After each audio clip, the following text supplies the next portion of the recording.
Magandang araw po sa inyong lahat. Bago natin simulan ang pagbabasa ng kwentong ibinahagi sa atin ni Sir Rico, ay inaanyayahan ko muna kayong pumindot ng like at mag-comment na rin ng kahit salamat Rico, para naman alam niya na marami ang tumatangkilik at nag-aabang ng kanyang padalang kwento na nagmula sa sarili niyang mga karanasan bilang isang magiting na babaylan. Gusto ko rin kayong anyayahang makinig sa pinakamaaksyong kwento na nai-upload dito sa ating channel. Ito ay ang Birador ng Santa Barbara na pinagbibidahan ni Rafael. Ito din ang Rafael na tumutulong paminsan-minsan kina Lino at Tingting sa kwento nating Aswang Killer na naroon naman sa ating side channel na Kwentong Aswang Comics. Nasa video description ang link ng playlist para kumpleto na at hindi na kayo mahirapang hanapin ang kasunod. 100% po itong ma-action ha. Sana ay ma-enjoy nyo. Birador ng Santa Barbara Series, Book 1 to 4, Part 1 to 239. Iyon na po ang kabuuan ng kwento. Salamat sa mga dadalaw at makikinig. Ipagpatuloy na natin ang kwento. Kinabukasan, noong magising ako, ay sinabi ko kay ate na aalis muna ako. Sabi niya naman, "Aalis ka na? Huwag ka muna umuwi ha. Kapag nagising yung pinsan mo at wala ka, uuwi yan mag-isa." Hindi pa ako uuwi sa atin. Pupunta lang ako sa Milan. May papasyalan lang ako doon. Itong Milan po ay isa ring lugar dito sa amin, pero hindi talaga Milan ang pangalan. Binago ko lang bilang respeto sa mga taga roon at hindi tayo makasira ng imahe ng kanilang lugar. Medyo may kalayuan ang lugar na ito mula kila ate. Aabutin ng 3 oras ang biyahe kung magkukumute. Pero dahil sa meron naman akong ibang paraan ng transportasyon, kaya mabilis lang akong makakarating doon. Lumapit ako sa malaking puno ng mangga malapit sa bahay nila ate. Tapos tinawag ko si Mian. Kaagad naman siyang bumaba. Naroon lang kasi siya madalas sa pinakaitaas, nakikiramdam sa paligid. Kaya nalalaman ko ang mga nangyayari kahit pa nasa loob lang ako ng bahay. Sinabi ko sa kanya na pupunta kami sa lugar ng Milan. Agad naman siyang gumawa ng portal. Pumasok na kami roon. Pagkalabas ay nabungaran ko ang isang malaking puno katapat ng isang katamtamang laki ng bahay. Gawa iyon sa kawayan at nipa. Naglakad ako papalapit doon. May nakita kong isang binatilyo at dalagita sa may kusina. Nakahiwalay kasi ang kusina nila sa mismong bahay. Marahan akong nagsabi ng tao po. Sabay naman silang napalingon at napasigaw ang dalagita sa gulat. Dahil sa tili na iyon ay lumabas ang isang lolo at lola ng natataranta. Sabi ng dalagita, "Lolo, may tao po sa labas." "Nasaan?" tanong pa ng lolo. "Ayun po oh." Sagot naman ng dalagita sabay turo sa akin. Hindi ko kilala ng personal ang mag-asawang matandang iyon, pero nabanggit na sila sa akin ng lolo ko. Nakita kong inaaninag pa ako ng matanda. Ibig sabihin, malabo na masyado ang kanyang paningin. Sabi ng matanda sa akin, "Apo, halika, tumuloy ka. Anong pakay mo sa amin?" Di ko na muna siya sinagot. Binuksan ko na lang ang puder ko para mas mabilis niya akong makilala nang walang pagdududa. Isinara ko rin naman agad ang aking puder makalipas ng ilang sandali. Mukhang naramdaman niya na agad ang aking puder at sinabing, "Maestro, ikaw pala yan." Nagmamadali iyong bumaba at pinuntahan ako. "Apo, pasensya ka na. Mahina na ang paningin ko at hindi na ako nakakakita sa malayo. Halika, tumuloy ka na muna sa loob ng bahay. Sabi ko naman, Lolo Gomer, kumusta ka po? Eto, mahina na. Gamit mo pala ang poder ng lolo mo. Akala ko noong una ay siya ang dumating. Pero inaasahan na rin kitang darating dito. 4 na araw na nga kitang inaabangan. Itong si Lolo Gomer po ay estudyante ng lolo ko. Nag-iisa lang siya na naging estudyante ni lolo noong panahon iyon na hindi pa ako ipinapanganak. Kaya naging manggagamot din itong si Lolo Gomer. Sabi ko naman sa matanda, ayos lang po ako rito sa labas. Hindi rin naman ako magtatagal. Sabi niya naman, pumasok muna tayo sa loob ng bahay. Baka magtaka ang mga apo ko na hindi ko pinapasok muna ang bisita sa loob. Wala na nga akong nagawa kundi paunlakan ang kanyang paanyaya. Noong naroon na kami sa loob, ay nagpatuloy pa siya sa pagsasalita. Iho, hindi porkit matanda na ako, ay hindi ko na alam ang mga nangyayari sa labas. Meron pa rin akong matang nakamasid. Wika niya pa, tapos bumulong siya ng orasyon sa kanyang daliri at ikinumpas sa hangin, sabay bigkas ng pangalang Atam. Lumitaw bigla sa bahay nila ang isang ibon na kulay green at ilang saglit pa ay nagpalit na iyon ng anyo bilang isang babae. Isa iyong diwatang gubat. Nagsalita naman ang matanda. Iho, siya si Atam, ang gabay ko. Tapos tumawa siya sabay sabing, ako, matandang-matanda na. Pero siya, hindi ba lang nagbago ang itsura mula noong una kaming magkita. Gabay rin siya dati ng lolo mo. Pero noong matuto ako manggamot, ay ipinagkaloob niya sa akin si Atam. Pero, hindi siya kasing lakas ng gabay mo. Maliban pa doon, napakarami mong gabay at lahat sila ay sobrang lalakas.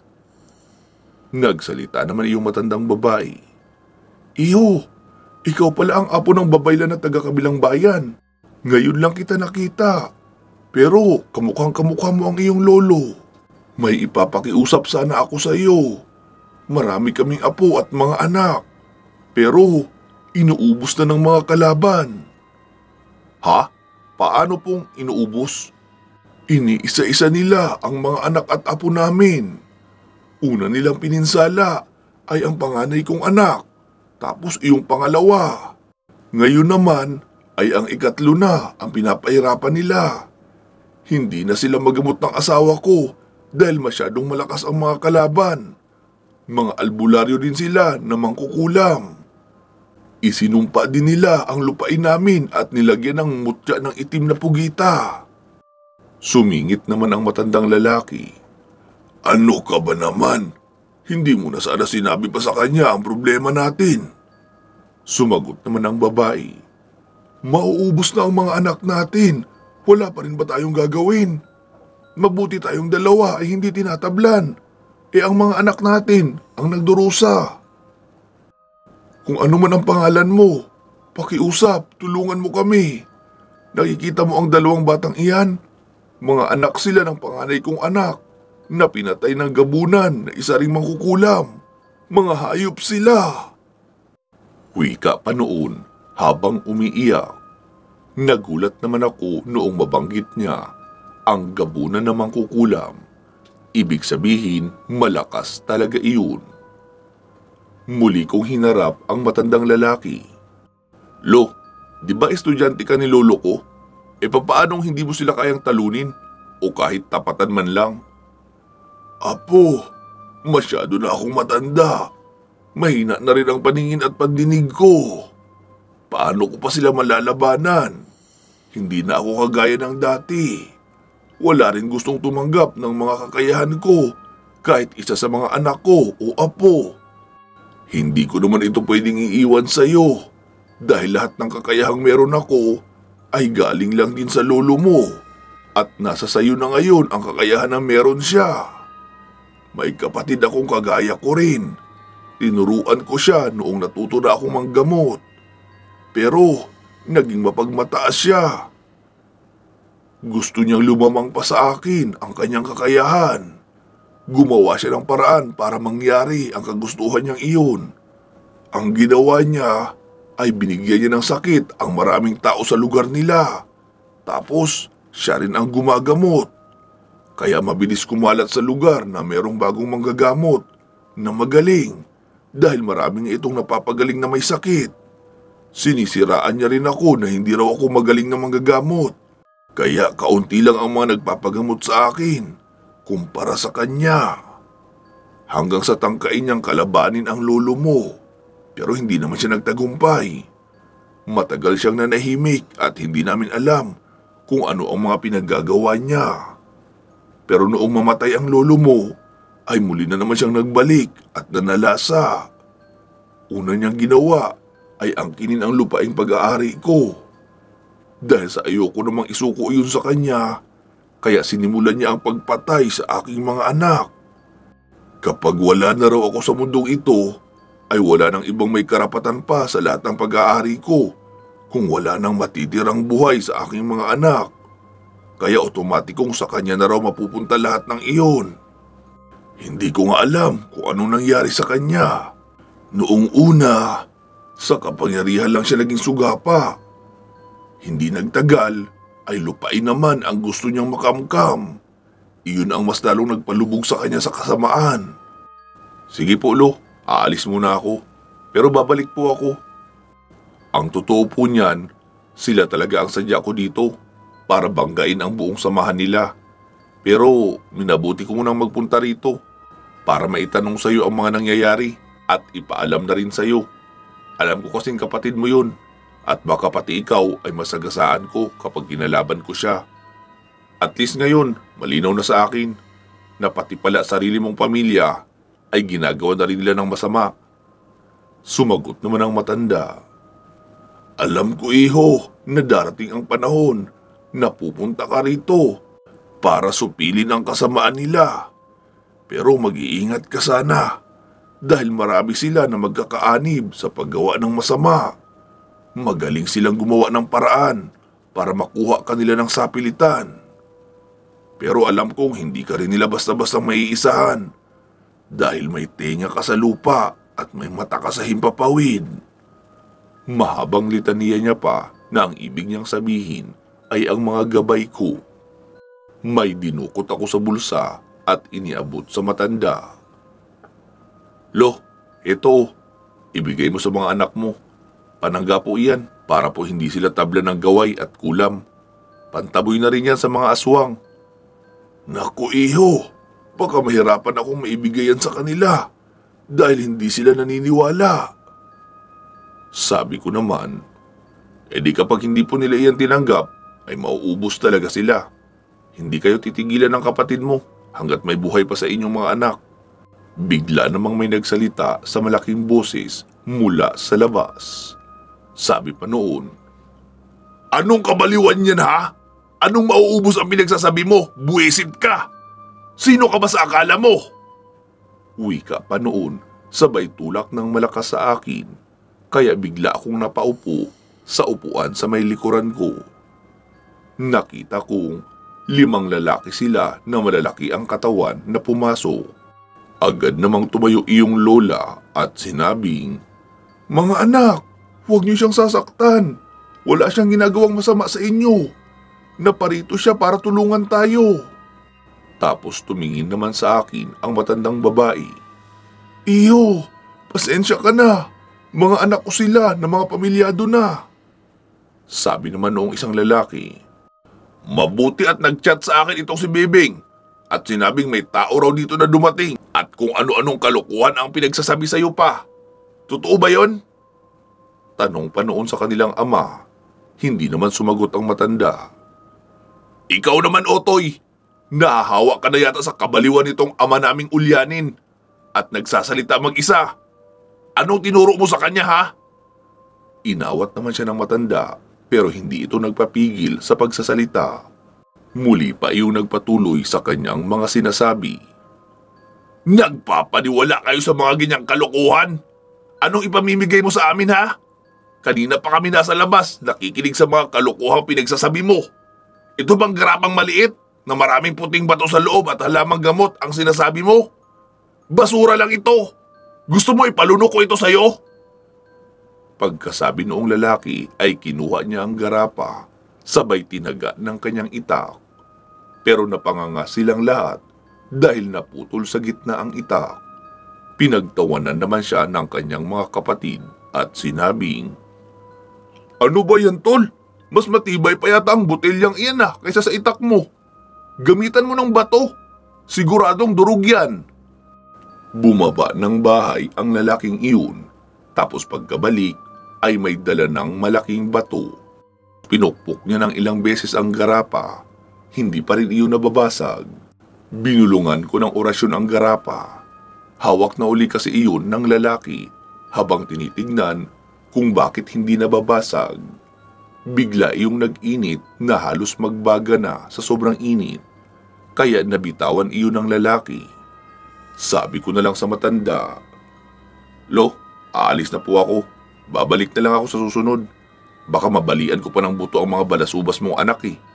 Iginagalang po kita dahil kaibigan ka ng lolo ko." Tumango lang ang matanda na walang magawa sa kagaspangan ng pag-uugali na ipinapakita ng kanyang mga anak. Papatayo na sana ako noon nang biglang may sumalubong na isang bote sa ulo ko. Nabasag iyon. Pinalo pala ako ng isa sa mga iyon ng bote sa ulo. Doon na ako napikon. Nakatitig sila sa akin at napansin na hindi man lang ako naapektuhan noong bote o nasugatan. Muli iyong lumapit sa akin, sabay bato ng malakas na straight na suntok sa aking mukha. Sinalo ko ang kamay niya, sabay piga ng malakas. Sabi ko, "Wala akong kasalanan sa inyo para gawin niyo ito sa akin. Kaya kong palagpasin ang masasakit niyong pananalita, pero ang saktan ako ay wala na kayong karapatan doon." Isa-isa kong binali ang mga daliri noong lalaki na hawak ko ang kamay. Gumagapang na iyon sa sahig habang namimilipit sa sakit. Noong papalapit ang isa, ay agad ko namang sinalubong ng isang malakas na sipa sa sikmura. Tumalsik iyon at bumalandra sa labas ng bahay. Sinundan ko pa iyon at hinawakan ang leeg, saka sinampal sa bibig. Muli akong nagsalita, "Sarili mong ama ay tatawagin mong baliw? Hindi ka na nahiya. Napalagpas ko ang pang-iinsulto mo sa akin, pero ang pagsalitaan ng ganun ang mga magulang nyo ay hindi ko na iyon pahihintulutan. Hindi ka na sana isinilang sa mundong ito ng mga magulang mo, hayop ka. Dahil dyan, isasara ko ang bibig mo ng isang gabi. Wala ka sana sa mundong ito kung hindi dahil sa mga magulang nyo. Pinalaki at inaruga kayo ng maayos, tapos gaganyan-ganyan ninyo lang ang inyong mga magulang." Binitawan ko na iyon at bumalik na ako sa loob. Sinabi ko sa matanda, "Lo, hindi babalik sa dati ang pinsala ng katawan ng mga anak mo hanggat hindi sila humihingi ng tawad at magmamakaawa sa harapan mo. Iyon ang sumpang inilagay ko dyan. Hindi mo rin sila magagawang pagalingin." Sumagot naman ang matanda, "Hindi ako nagagalit sa iyo, iho. Naiintindihan kita. Dinidisiplina mo lang ang mga anak ko. Bagay na hindi ko na magawa. Ngayong alam mo na kung bakit kahit may kakayahan pa ako, ay hindi ko rin sila mapoprotektahan kasi hindi naman nila ako pinapaniwalaan." "Lo, humihingi ako ng tawad sa nagawa ko sa kanila. Babalik na lang ako dito. Kailangan ko munang umalis." Narinig ko naman na umiiyak ang dalagita. Iyon pala dahil kinuha ng lola niya ang kanyang cellphone. Dahil sumbungera daw kasi. Kung hindi raw ito nagchat sa mga tiyuhin, edi hindi sana nagkagulo sa bahay nila. Mukhang mga nakainom pa naman ang mga lalaking iyon, kaya matapang at malakas ang loob. Nilisan ko na nga ang bahay ng matatanda at pumunta ako sa gubat kung saan naghihintay sa akin si Mian kasama ang anak naming si Fero.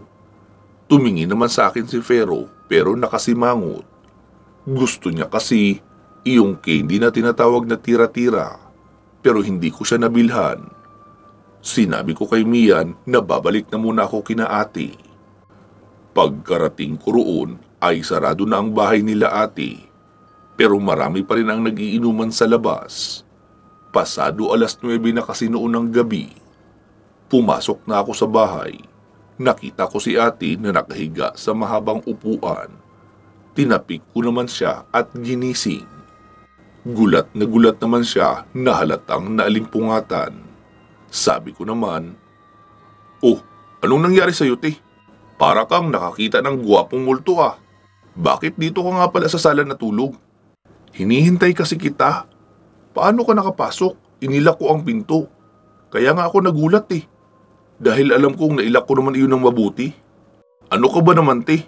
Para namang bago pa sa iyo na nakakapasok ako sa kung saan saan. Nakikita mo ako minsan na lumalabas sa puno. Tapos ngayon ka pa magugulat kung paano ako nakapasok dito sa bahay nyo. Patutulog na ako, te. Maaga pa kaming uuwi bukas. Pumasok ka na doon sa kwarto nyo. Dito na ako matutulog sa upuan." Sabi niya naman, "Ano ka ba? Huwag ka dito matulog. Mainit dito kahit mag-electric fan ka. Doon ka na sa kwarto. Tumabi ka na lang doon kina Princess at Wendy. At least may aircon doon. O di kaya doon ka sa kwarto ni Jeya. Tabihan mo siya roon." Dahil sa sinabi ni ate, kaya naalala ko ang pinsan ko. Pinuntahan ko siya sa kwarto, tapos sinawakan ko ang kanyang pulsuhan para alamin kung wala na ba siyang sakit mula sa ibinato noong mangkukulam. Mabuti at wala na. Ang problema niya na lang ay ang sobrang kalasingan. Naroon din sa tabi niya si Wendy. Iba rin ang costume noon kung matulog dahil nakabra at panty na lang. Maaaring naiinitan dahil sa nakainom.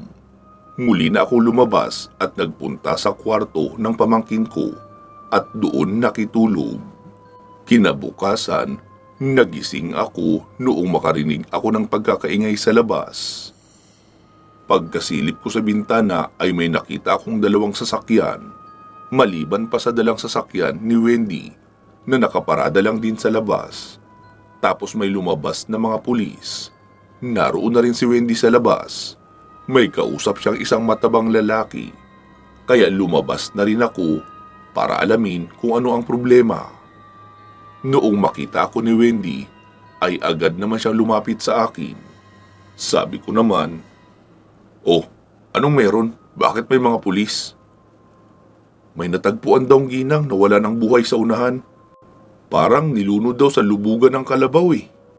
Nagsalita naman ang matabang lalaki habang papalapit sa amin.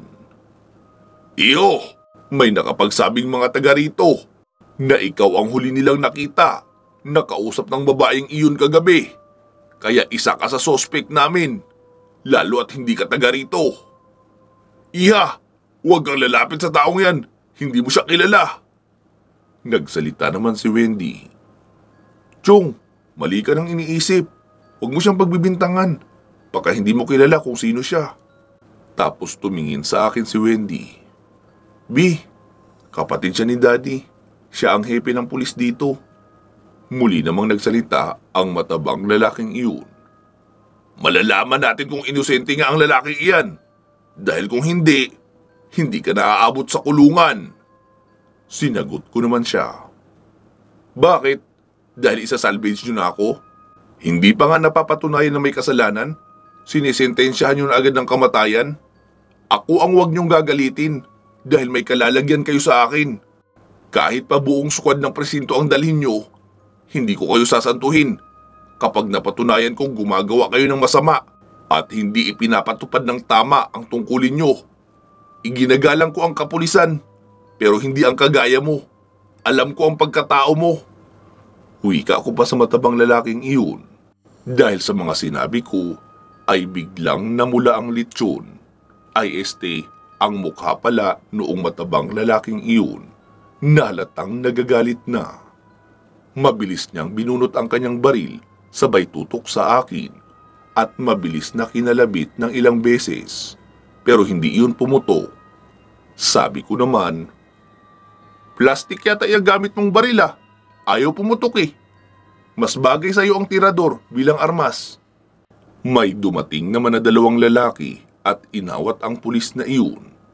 Nakilala ko kaagad kung sino sila. Sila ang dalawang kuya ni Wendy.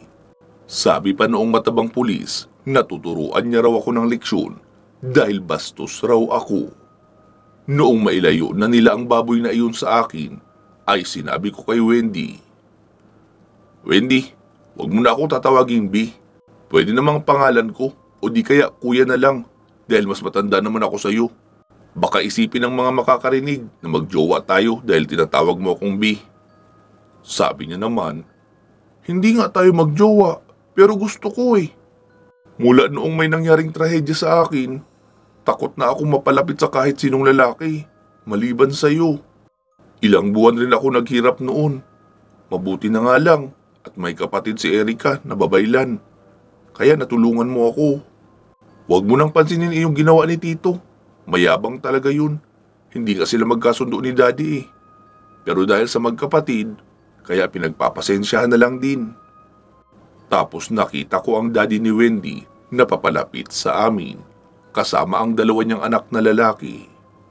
Malamang nagsumbong na ang mga iyon sa ginawa ng kanilang tiyuhin sa akin. Pagkalapit ay sinabi noon, "Iha, hanap kami ng hanap ni mami mo kung nasaan ka na. Nag-aalala kami kung bakit hindi ka nakauwi. Nandito ka lang pala." "Iho, pagpasensyahan mo na ang kapatid ko ha. Nagpapasalamat na lang talaga ako dahil hindi mainitin ang ulo mo kagaya ng bugok na iyon. Ako na nga lang ang madalas magtimpi sa isang yun eh dahil sa kapatid ko. Akala mo naman may maibubugay siya sa'yo. Baka isang kumpas mo lang ay tumalsik na siya sa malayo." Sabi naman noong anak na lalaki, "Ako rin dad, siniko ng malakas ni Tiyo kanina. Hindi na lang ako nagreklamo. Baka mas lalo pang mag-init ang ulo. Nakainom pa naman." Muli namang nagsalita ang daddy ni Wendy, "Anak, umuwi na tayo.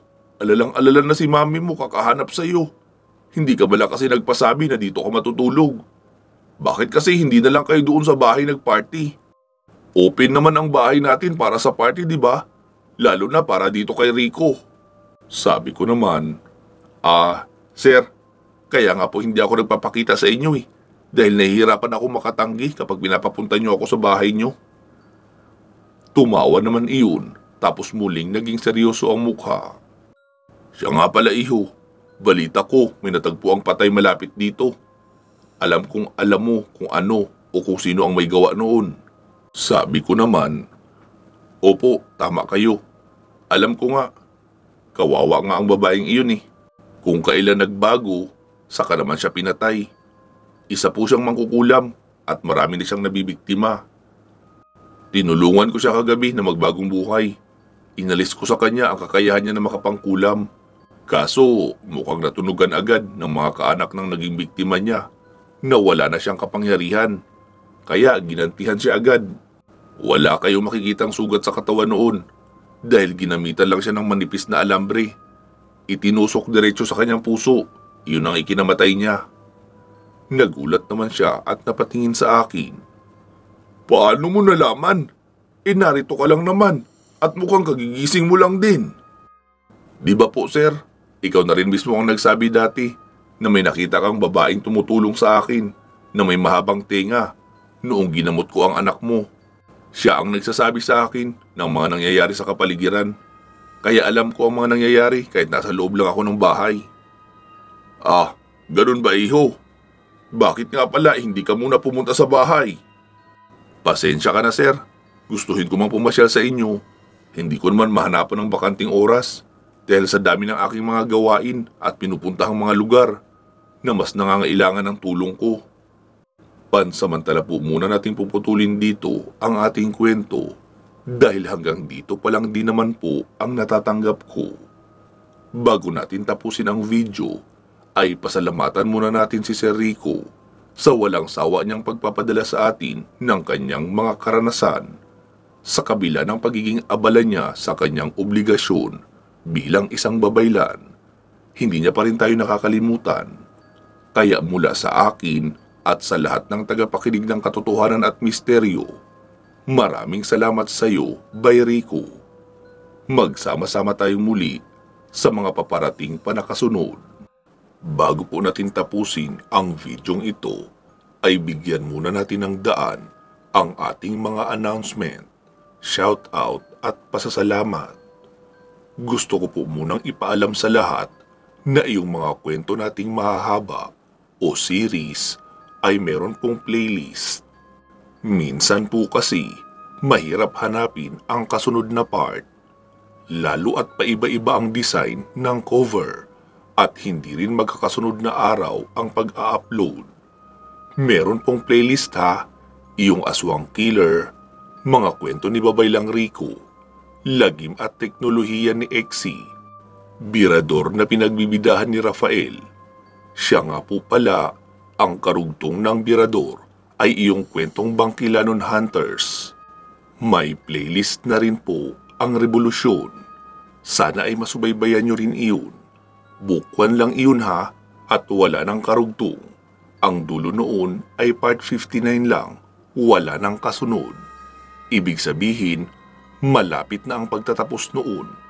Sana ay mapakinggan nyo dahil ako na mismo ang magsasabing maganda ang kwentong iyon, lalo kung mapapakinggan nyo ng naka-playlist dahil sunod-sunod. Naroon ang aksyon, drama, horror na may kasamang exorcism, pati pakikipaglaban sa mga extraterrestrial. Siksik sa labanan na pinaghalo ang modern technology at ancient powers, kaya magaling talaga ang pagkakagawa at pagkakanarrate noon. Sana po ay inyong mapakinggan ng buo. Uulitin ko lang po ha, may playlist na iyon at malapit na ang finale. Magtungo na po tayo sa ating mga shoutout at pasasalamat. Unahin na natin si Ma'am Aida Lasimet Calfe ng Qatar. Maraming salamat po ma'am sa inyong solidong pagsuporta sa ating channel at mga projects. Sana po ay magtuloy-tuloy na ang inyong paggaling. Naway bigyan din kayo ng mahabang buhay at malusog na pangangatawan ng ating poong may kapal. Pinapasalamatan din natin si Ma'am Connie Matias Narumi ng Japan. Ingat po kayo lagi dyan ma'am ha, at naway ilayo rin kayo sa sakit. Salamat din po kina Ma'am Bernadette Arcalas ng Cooks Island, kay Ma'am Alma A. Rosales at kay Ma'am Lynn Gentilizo ng Saudi. Maraming salamat po sa inyong patuloy na pagsuporta sa ating channel at ginagawa nating pagtulong sa mga batang pinabayaan ng kanilang mga magulang. Pinapasalamatan din po natin ang ating mga current channel members na nag-join sa pamamagitan ng pagpindot sa join button sa tabi ng ating channel name dito sa YouTube. Hi po sa inyong lahat. Salamat kina Ma'am Joby Taghap, Burns A., Maria Victoria, Jenny Mostrado, Kevin Nang, Georgina Bati, Rose Halandumon, Senya Hikom Luquias, Lito Bueno, Lu Kira, Click and Collect Manila, Sergeant Katz Dorms, Christine Olson, Nesefora Katambakan, Celsa Escartin, Yam in Japan, Jesmar Ocampo, at kay Dean Ciudadano. Pasalamatan na rin natin ang ating tatlong masisipag na group admin at moderator na sina Ma'am Ilongga Guapa, Ma'am Gilani Fernandez, at Ma'am Gina Araga. Sa muli ay inaanyayahan ko po kayo na mag-like and follow sa ating Facebook page na ang pangalan ay Katotohanan at Misteryo. Active na rin po ang page na iyon at meron na iyong mga upload na horror stories araw-araw, kaya pwede rin kayo makinig doon. Last but not the least, pinapasalamatan ko rin kayong lahat na mga regular listeners ng ating dalawang horror channels. Ito po ay ang Katotohanan at Misteryo at ang Kwentong Aswang Comics. Siguraduhin nakasubscribe po kayo sa parehong channel ha. Pwede nyo na rin idagdag sa inyong pinakikinggan ang ating love story channel na ang pangalan naman noon ay Problema at Payong Kaibigan. Pero para lang po yun sa mga matured mag-isip ha, at mahihilig rin sa kwentong pag-ibig. Kung hindi nyo naman trip ang mga ganong kwento, edi wag na lang po. Ayos lang din naman. Sana po ay patuloy pa rin kayong makinig kahit pa hindi ako ang boses na nagsasalita. Karamihan kasi ng mga mahabang series natin ay ipinapagawa ko sa ating mga guest narrator. Pero syempre, ang Aswang Killer, Lihim ng Medalyon at Kwento ni Babaylang Rico ay ako pa rin ang magnanarrate noon, pati na yung mga single stories. Balikan nyo rin po sana ang mga luma nating video, iyong mga na-upload ng 2 years ago to present. Siguradong marami pa doon ang hindi nyo napapakinggan, lalo na sa mga bago lang dito sa ating channel. Maraming salamat po sa patuloy niyong suporta sa ating mga channels. Naway sa araw-araw niyong pagtambay sa YouTube ay kasama ang ating channel sa inyong dinadalaw. Kahit ako na ang huli niyong papakinggan ay ayos pa rin iyon para sa akin. Masaya na ako doon at ipinagpapasalamat ko na ng malaki. Naway pagpalain kayong lahat ng ating puong may kapal at bigyan palagi ng malusog na pangangatawan. Magsama-sama po tayong muli sa iba pang mga paparating nating kwento. Mag-iingat po kayo palagi at hanggang sa muli.